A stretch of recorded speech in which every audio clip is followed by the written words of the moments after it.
So I wanted to say one general thing about the class and the style of class, and one of the things that may be a bit odd to you at first, but it's a central piece of the class, and that is one of the skills that you need to develop in order to become skillful at ethics is what we might call the skill or the art of asking good questions.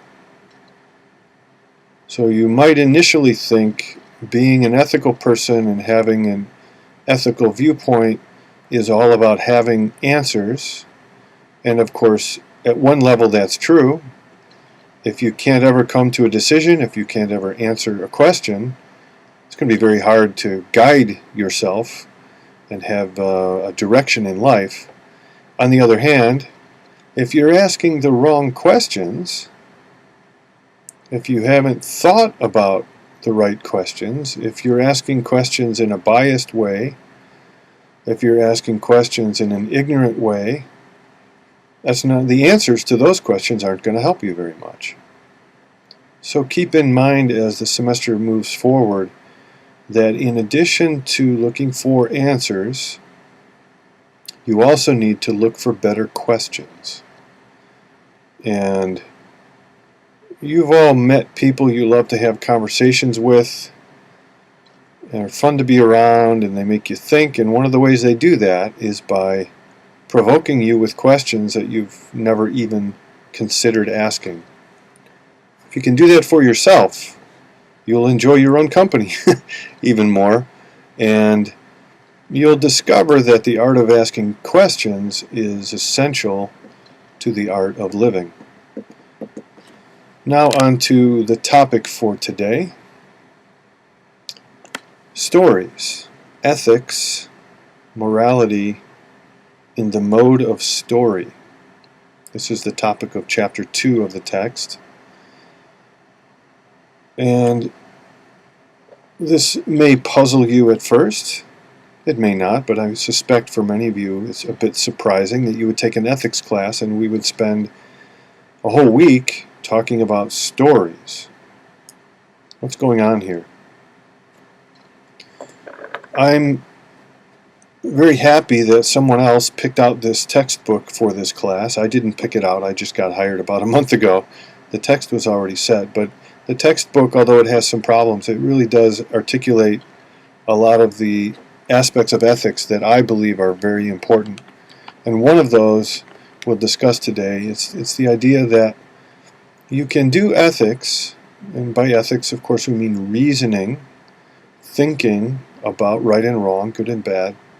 You can do all of that in what we will call an analytical style, and I'll describe that in detail in a few minutes. But you can also do it, and we as human beings all do this. We make sense, we make judgments, we form opinions, we create ideals of the kind of person that we want to be, not by analyzing concepts, but by listening to stories, watching movies, reading books, listening to Grandma on the front porch talk about what her life was like when she was 12 years old. Stories are part of human culture, and not just part of human culture, they are essential to human culture. We've never discovered, either in archaeology or in anthropology, we've never discovered a culture that doesn't I want to say use stories, but even before we talk about how stories are used, we've never found a culture that doesn't enjoy telling stories. Stories are fun, they're entertaining, there's something about human beings. We demand stories. If there are no movie theaters around, no libraries, no resources for someone telling us a story, we start telling them ourselves. We tell them amongst our friends, did you hear what happened? What's going to happen? And we tell stories, large and small. And it's more than entertainment. In this class, we're going to look at stories and use stories in a way that cultures and religious traditions have done as well, and that is to think about, to explore and examine questions of meaning, of value, of right and wrong, good and bad, good and evil, things like that. So that's the topic for today. I'm going to begin by summarizing these two, we'll call them styles, ways of reasoning about ethics. The first we'll call the analytical. The analytical I would define as thinking about ethics through words, concepts, and statements in order to reach the best way of saying something, the best concepts that capture the truth you want to express. So this mode of ethical thinking is you're confronted with a situation. You want to know, what should we do in this situation? What would be the right thing to do? And your approach to the situation, to the question, is to try to break it down into its basic elements so you can see it clearly, see how it works, see sort of what it's made of. What kind of situation is this? What's going on here? What are the basic ideas and issues? And you use language and reason to break those down, to communicate about the situation, and you hope to express the basic facts and the basic truths that define that situation. And once you do that, once you have a clear conceptual grasp of the situation, you understand it in its parts, then you hope on that basis you can make a decision. So this mode of ethical thinking is very familiar to us, and it might involve the following kinds of ideas or statements. We might say, you know what, if this is true, then that must also be true. So if it's true that we let people go for murder because they're mentally ill, then we should be able to draw another conclusion. We should let people go for other crimes because they're mentally ill. So this is an analytical mode of reasoning. Sometimes we call it logic, which begins with one statement. If X is true, if this is the case, then we also have to agree that that is the case. So it's using logic to reason through and draw conclusions about ethical principles. Another kind of question you will encounter in analytic ethics is, what are the basic assumptions this person is using? So you might be reading an editorial on abortion, and as you're reading it, you're trying to understand what this person is saying, and one of the ways of understanding them is to say, you know, they're saying this, but it seems to me like they're also thinking something else. They must be assuming something else in order for them to say that. So you're looking for assumptions, other beliefs behind the beliefs that are actually expressed. Often in an argument, you'll hear people say to others, that's not logical. Or they might ask themselves, is my argument, are my ideas rational or logical, or have I overlooked something? We look for logical consistency. So all the time in ethical debates, if someone makes a statement, you can hear the other person saying, but 5 minutes ago you just said that. And you can't say that and this at the same time. You have to be consistent.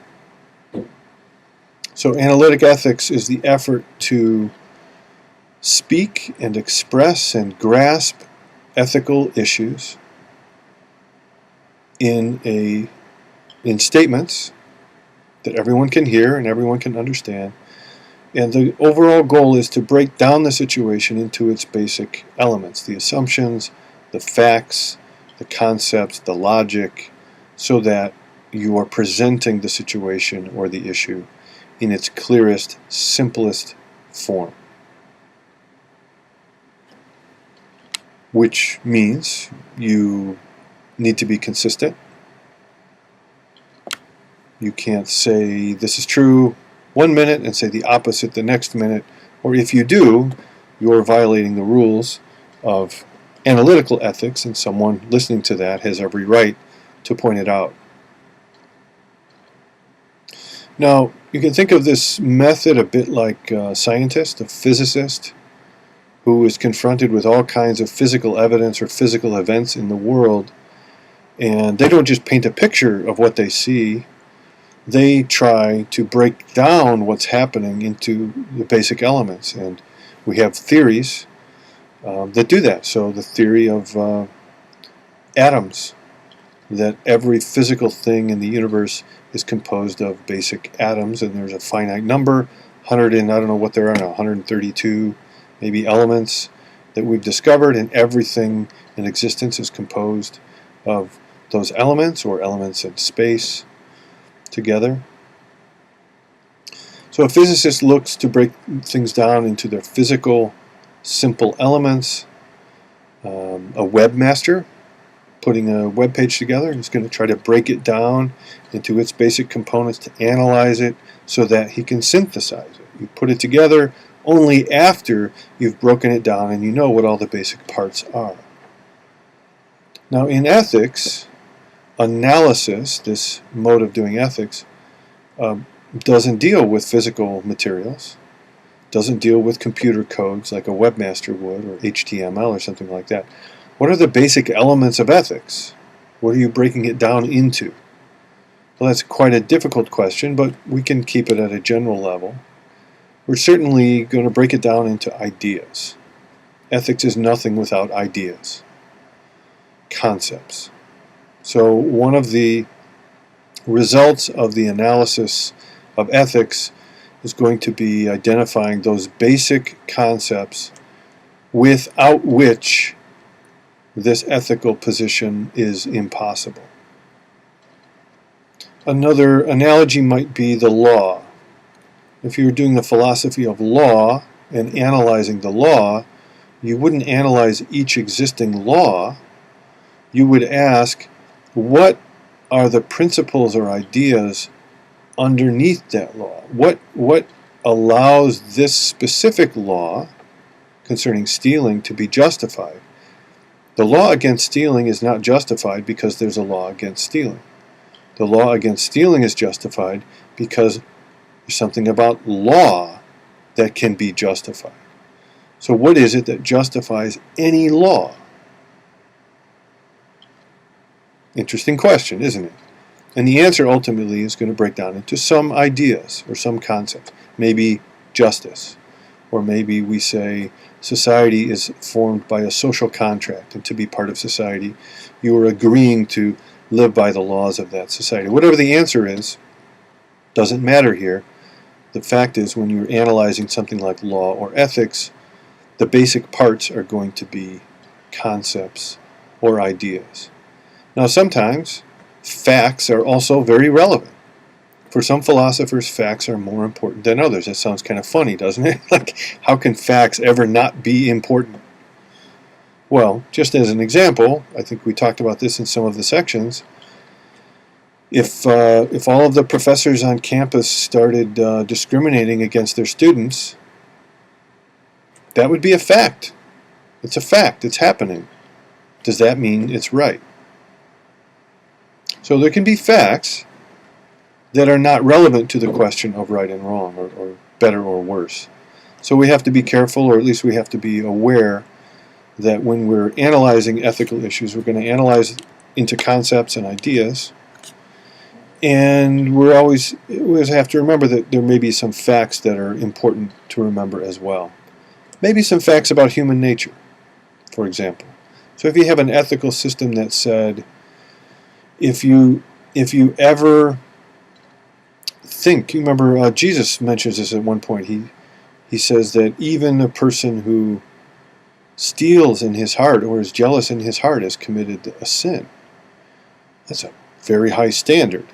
So if we had laws that said you can't even imagine having adultery with someone, you can't even imagine stealing something, we might say, that it's good to say you can't steal, but it's unrealistic given human nature. The facts of human nature are we're going to have these thoughts, we're going to have these desires. Those are facts which our ethical theory should take into account. Does that mean we say, if you want it, it's good? If you want to cheat on your best friend's girlfriend, it's good? No. You can't say just because it's a fact I want to do it is good. On the other hand, there may be some facts about human nature that are relevant. All right. So that's the analytic style. Sort of like a physicist, a chemist, or a law professor looking for the basic concepts, breaking a situation down into its simplest elements. And once you do that, then you have the hope that you can make some sense out of the situation and actually solve your problem or answer your question. The idea is because now you know what you're talking about.